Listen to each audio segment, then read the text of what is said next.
What was your point in traveling to El Salvador? Senator Van Hollen had just been there. So to me, there is nothing more American than due process and the rule of law. The fact that Donald Trump is defying a 9-0 Supreme Court order that has said very clearly that the United States government must facilitate the return of Kilmar Abrego Garcia is extremely, extremely important. And the fact that the president continues to defy that Supreme Court order. To me, this is also a bipartisan issue. We have had a conservative-leaning Supreme Court. All right, folks, this one's a real treat. MAGA Fox News host Laura Ingraham completely lost her cool during an interview with Democratic Congresswoman Yasamin Ansari of Arizona, as it quickly spiraled into a fiery debate over the unlawful deportation of Kilmar Abrego Garcia. But before we dive into all that, if you enjoy this video and want to support the channel, don't forget to like, subscribe, and hit the alert bell. Now, we're going to watch the full 8 minutes of this intense exchange. Congresswoman Ansari absolutely nails it. She should definitely appear on Fox News more often because she absolutely owns the conservatives with hard facts and sharp logic. Let's play this and break it down as we go. What was your point in traveling to El Salvador? Senator Van Hollen had just been there. So to me, there is nothing more American than due process and the rule of law. The fact that Donald Trump is defying a 9-0 Supreme Court order that has said very clearly that the United States government must facilitate the return of Kilmar Abrego Garcia is extremely, extremely important. And the fact that the president continues to defy that Supreme Court order. To me, this is also a bipartisan issue. We have had a conservative-leaning Supreme Court say that he must be returned, a Reagan-appointed judge say that this should be shocking to every American, and also Joe Rogan, who has said that due process is one of the foundations of our freedom. So I want to make sure that the president abides by the law and actually follows the law. Just so I understand, I understand your position, but you went to El Salvador because of Joe Rogan, and you think that your trip to El Salvador would somehow deliver due process, and what you think is due process for Mr. Abrego Garcia? I believe that the president needs to follow the law in this case, and so far he has not done so. If I could speak, Congresswoman. Unfortunately, when the president is not following the law, it's very important for members of Congress.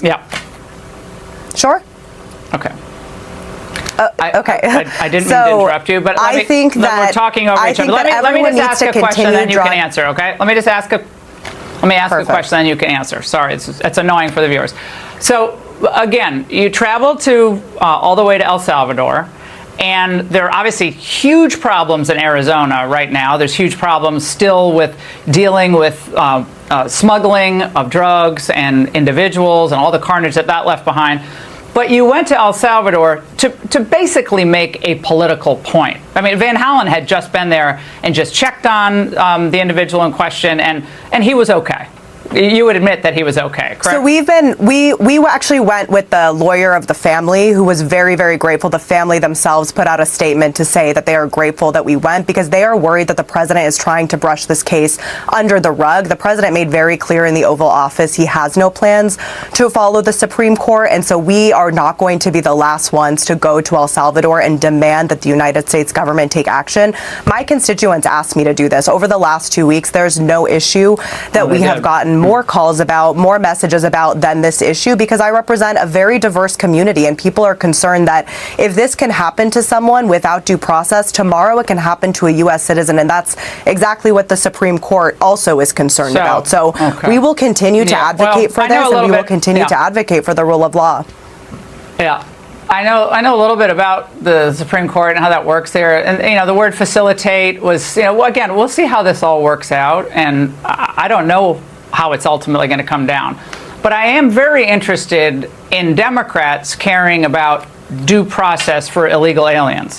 What process do you think is still due an individual who 2 courts found had reasonable belief to believe he had an affiliation with MS-13, who his wife initially said had scratched her and caused a bruising on her body?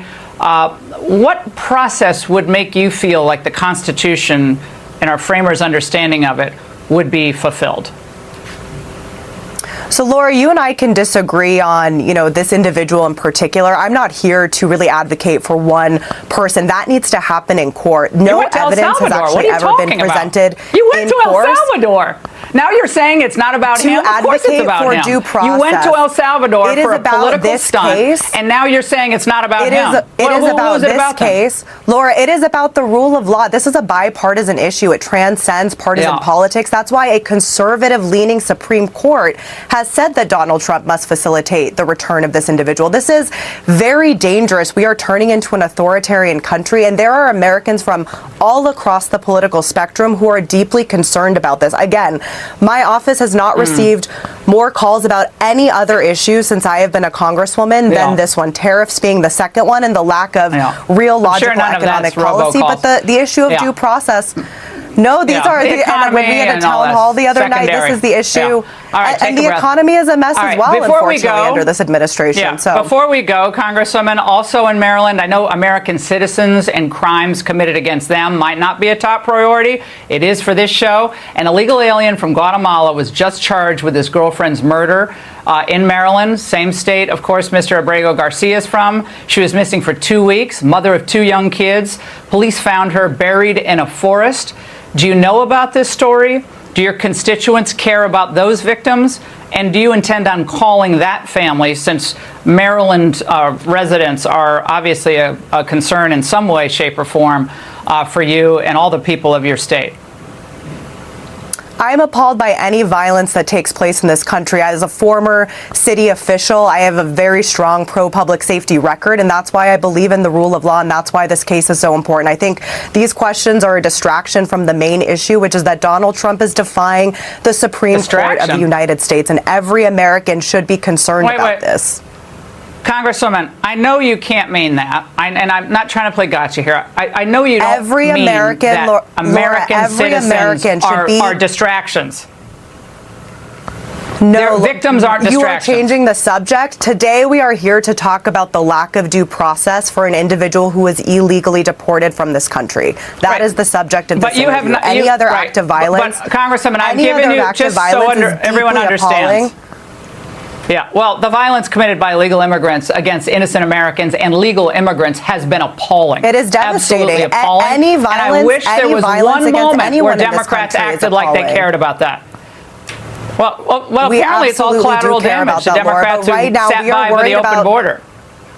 Yeah. Right now we are worried about the constitutional crisis. Right.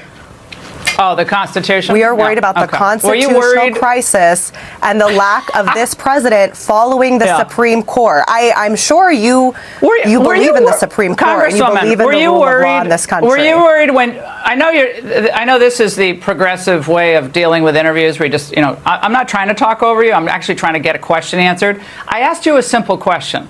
What process is due Mr. Abrego Garcia in the United States that you believe he has not received or could receive if he's undeported, which is the Democrats' priority? Undeport him, bring him back here. What process do you want him to receive that would make you happy and feel good? Could he ever be deported?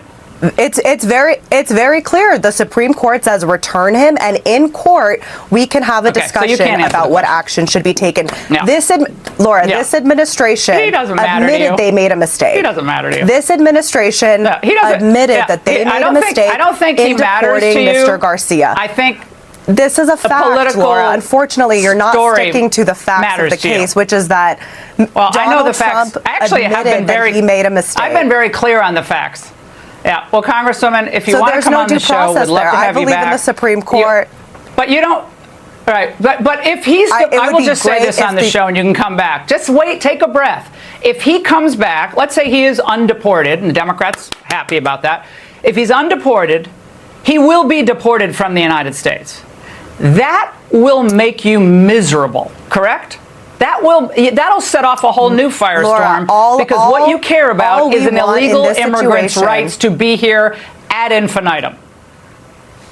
This is a union member, a person with a U.S. citizen wife. Yeah. This is a person who the Supreme Court has said needs So to be facilitated back to the we United got States. it. That's a fact. We got it. We got it. You will never support the deportation of this individual. That is the truth. I believe Democrats should keep pursuing this case, along with others, without letting up. We can focus on multiple issues at once, such as making a strong case on the economy, but there's absolutely no reason to ease up on the unlawful deportation of Kilmargo Garcia. I thought Representative Ansari did an excellent job, calm, composed, and relentless. Meanwhile, Laura Ingraham was clearly losing control right there on air. It was a great moment, and hopefully, we'll see more of it. Let me know your thoughts in the comments.